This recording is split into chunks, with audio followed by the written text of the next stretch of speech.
Ese wigeze wibaza impamvu uriho? Wigeze kwibaza niba ubuzima bwawe bufite agaciro cyangwa niba uri impanuka? Uyu munsi abantu benshi cyane cyane urubyiruko babayeho nk'ababuze icyerekezo. Isi yuzuye amagambo n'ibitekerezo byinshi. Wikoreye ibyo wishakiye, nta kuri guhari, ubuzima n'ubwawe n'izindi mvugo tuziranyeho cyangwa se mu ndusha. Ariko se ibi ni ukuri koko? Hari ukuri guca amarenga. Imana, umuremyi w'isi n'ijuru yakuremye kubw'impamvu, kubw'umugambi wayo witeka. Ibi ntibivuze gusa kubaho, bivuze ko ufite intumbero n'icyerekezo, kandi byose byatangiriye ku bushake bw'Imana kuva na mbere y'iremwa ry'isi.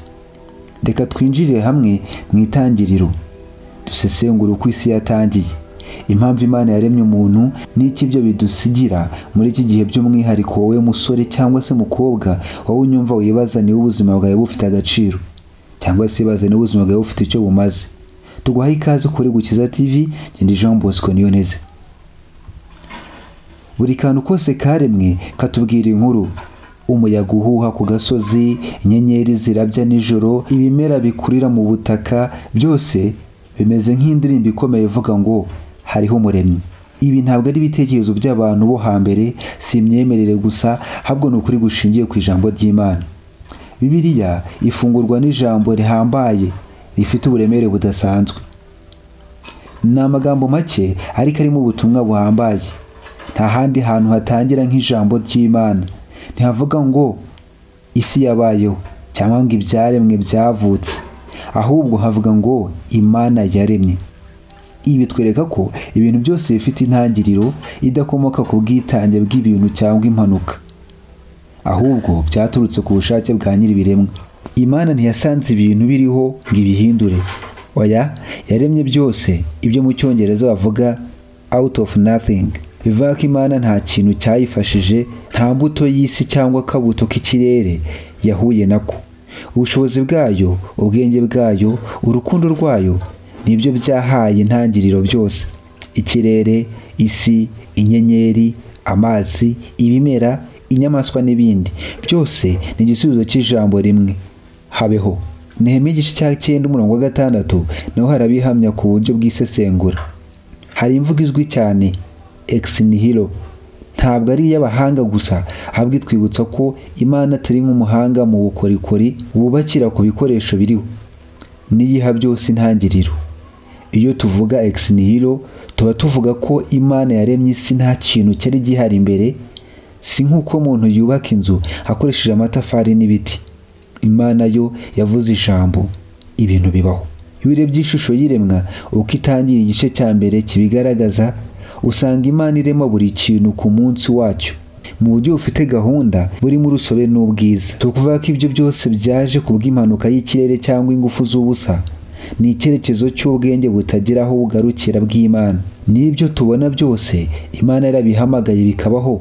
N'ibijuru n'isi byaraturutse ku ijambo ryayo. Ntibikwiye ko duhinyura cyangwa tugira ibyo dusuzugura, ahubwo birakwiye ko dutuza tugahinda umushyitsi, tukavuga nka Zaburi 33:8-9. Bityo rero Imana niyo yahaye intangiriro byose. Uhereye ku murabyo ukageza ku gisimba twakwita nk'inkuba, byose bikomoka ku bushake bw'Imana. Ni Imana ifite imbaraga, ubwenge no gukiranuka, kandi byose yabikoze kubw'icyubahiro cyayo no ku nyungu y'abantu yaremye mu ishusho yayo. None se umuntu nkawe nanjye, niba Imana yaraturemye mu rukundo rwayo, ntitwakagombye kumenya uwo waturemye n'icyatumye aduha ubuzima? Iyo urebye mu kirere nijoro ukabona inyenyeri zibengerana nk'ibishashagira biri mu kirahuri, ukareba uko izuba rirasa riturutse iburasirazuba, ukumva umuyaga uhuha witonze mu masaka, byose bikuzana kuri iki kibazo: ese byose byaje gutyo gusa? Ibitare, ibiti, inyamaswa n'ibyaremwe byose si ibintu biri aho gusa cyangwa imikino y'impanuka z'ibinyabuzima, ahubwo ni amagambo meza Imana yanditse mu isanzure kugira ngo umuntu wese ushishoza abone ko hari umuremyi. Bigaragaza ko ibiremwa ubwabyo bihagije kwerekana ko Imana ibaho kandi ko ifite imbaraga n'ubwenge. Ibinyabuzima byose byaremwe bifite uburyo bikora butangaje. Inyoni zimenyera ubwatsi bwazo, amafi abasha gutembera mu mazi, ibiti bikamenya igihe cyo gucumbagira n'igihe cyo gutumbagirira. Ibi byose bivuga icyubahiro cy'Imana mu buryo butagira amagambo. Mu byaremwe byose hari igihangano cyihariye, umuntu. Si ukubera ko agira amaguru abiri n'amaboko abiri, ahubwo ni uko aricyo kiremwa cyonyine kivugwaho ko cyaremwe mu ishusho y'Imana. Ibi wabisanga mu gitabo cya mbere cy'Itangiriro igice cya 26. Iyi mvugo idasanzwe yerekana ko umuntu ataremwe mu buryo busanzwe nk'uko izindi nyamaswa zaremwe, ahubwo yaremwe mu ishusho y'Imana. Bisobanuye ko yahawe ubushobozi bwo gutekereza, gukunda, guhitamo, kugira impuhwe no gusabana n'Imana ku rwego rutagira ikindi kiremwa. Ntitwaremwe gusa ngo tubeho, ngo tunywe amazi, ngo turye, dusinzire. Oya, twaremwe kugira ngo duheshe Imana icyubahiro. Nk'uko urubuga gotquestions.org bisobanura, Imana ntiyaturemye kuko yari irambiwe cyangwa ikeneye inshuti. Yaturemye kugira ngo dusangire urukundo rwayo, tumenye ikuzo ryayo kandi tuyiheshe icyubahiro. Kandi ibyo si amagambo gusa. Uko Imana yateguye uko ubwonko bwacu bukora, uburyo dushobora kugira ibitekerezo bikomeye, ubushake bwo gukora icyiza n'amarangamutima yo gukunda ndetse n'impuhwe, byose bigaragaza ko twashyiriwe ku isi ubutumwa bwihariye. Gutura Imana icyubahiro ni ukomeza uwo mubano niyo Mana yatugize abantu. None se ni ibintu byose byaremwe bigamije kugaragaza icyubahiro cy'Imana, noneho umuntu wihariye yashobora gute kuba hatitaye ku mpamvu yamuremewe? Nta gushidikanya, iyo umuntu abayeho atamenye uwo muremye n'icyatumye aremwa, aba asa n'umuntu urimo gukina umupira atazi aho izamu riri. Ushobora kuba warigeze kwibaza uti, mu bitangaza byose ndi kubona ku isi, imisozi, inyanja, inyenyeri, kuki umuntu ari we ugira imigambi, akagira amarangamutima, akibaza ku buzima? Dore igisubizo: umuntu ni igihangano gihambaye, cyihariye, kitagereranwa mu by'Imana yaremye. Iri jambo ridusubiza icyubahiro twahawe. Imana ntabwo yaremye umuntu nk'uko yaremye inyoni cyangwa ibiti. Yamuremye mu ishusho yayo, imuha ubushobozi bwo gutekereza, guhitamo, gukunda no kugira imyumvire y'ukuri n'iy'ikinyoma. Itangira igice cya 28 atubwira inshingano yahawe umuntu. Dore ko ibintu byari biteguye.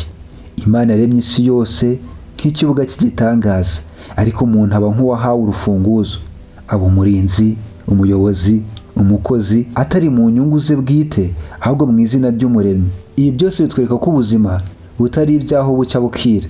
Buri wese muri twe afite agaciro gakomeye kuko Imana yamuremeye icyerekezo. Niyo mpamvu kujya kwiyica, kwigira uwo utari we ubwawe cyangwa kwirengagiza Imana ni nko gutera imyanda ku kintu cyiza cyane Imana yaremye ikagishyiramo iby'agaciro. Iyo umuntu yumvise ko aremwe mu ishusho y'Imana, icyakurikiraho ni ukumva impamvu kuki yaremwe, cyangwa se yaremwe kugira ngo agire uruhare mu buzima n'isi. Abefesi igice cya 4 kujya ku 5 aravuga neza ko intego y'Imana atari ukurema umuntu gusa ngo imureke ngabeho uko yishakiye. Imana yaremye umuntu kugira ngo abane nayo, ayimenye kandi ayikorere. Dore ibisobanuro bigana. Ubuzima nyabwo si ukugira amafaranga, imiryango n'icyubahiro gusa.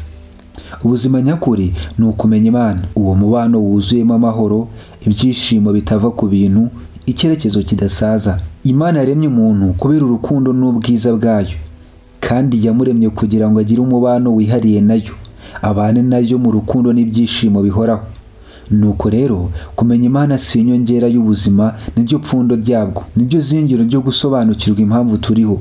Iyo dusobanukiwe ko twaremwe n'Imana kandi ko dufite inshingano yo kubaho mu rukundo n'ukuri kwayo, nibwo ubuzima butangira kugira icyerekezo, bukarushaho gusobanuka no kugira abandi umumaro. Hari abantu bakeka ko amateka y'isi ari nka filime ifite intangiriro itangirana n'ubusitani bwa Edeni, ariko ikarangira nabi, nko mu mva, mu ntambara, mu kibi cy'isi isenyuka.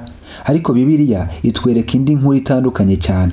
Iremwa ry'isi ryatangiriye mu bwiza, kandi Imana izasubiza ibintu mu bwiza nk'ubwo cyangwa burenzeho ku munsi w'iherezo. Iyo urebye uko isi yaremwe, usangamo ishusho y'icyo Imana izongera gukora, kuzana isi nshya, itunganye kandi yuzuye.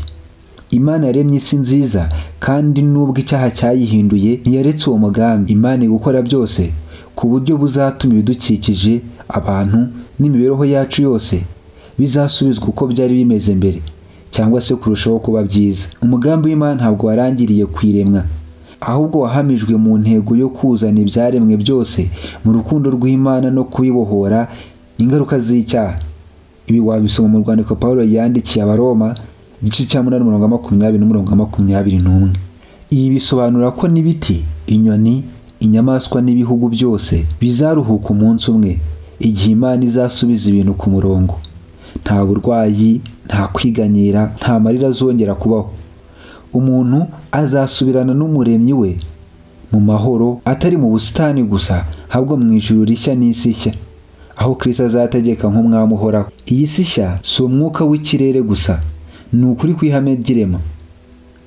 Uko Imana yatangiye byose mu itangiriro niko izabisohoza mu byahishuwe. Umwanditsi mwiza, Imana ntiyasiga inkuru idasoje, izasoza inkuru y'Irema ryayo mu bwiza burambye. None se ubwo urumva ibi byose nk'ibinyoma cyangwa nk'ukuri gukwiye guhindura uko ubayeho? Niba Imana ariyo yaremye byose kandi niba izabisohoza byose mu rukundo n'ubutungane bwayo, ubwo ntitwari dukwiriye kuyimenya tukayubaha kandi tukayikurikira? Iyo utangiye kumenya Umuremyi wawe nibwo uba utangiye kumenya impamvu uriho. Iyo dusubije amaso inyuma tukareba iremwa ry'isi n'umuntu, ntidushobora gutuza tudakoze impinduka. Imana yaremye byose, ijuru, isi, inyamaswa, ibimera, amazi, umucyo, byose mu buryo buhamye bufite gahunda kandi buhebujwe n'ijambo ryayo. By'umwihariko umuntu yaremwe ku buryo budasanzwe mu ishusho y'Imana, afite inshingano yo kuyihesha icyubahiro no kumenya neza uwo yaturutseho. Ariko icyaha cyarayihindanije cyangiza byose. Nubwo bimeze bityo, hari icyizere. Imana iri gukora byose bishya. Ijuru rishya n'isi nshya biri hafi, kandi buri wese uhawe Kristo aba igice cy'icyo gishya. Wowe unteze amatwi, wamenye ko utabayeho kubw'impanuka, waremwe n'Imana kubw'impamvu. Niba warayibagiwe, yiteguye kukwakira. Niba utarayimenya, uyu ni umwanya wawe. Iyegurire uwaremye ijuru n'isi, kandi uzasobanukirwa neza impamvu y'ubuzima bwawe. Wakoze gutega amatwi iki kiganiro. Ibitekerezo byawe biduhe muri comment. Muba amahoro, mukora icyo mwaremewe nk'uko twabibonye. Shalom.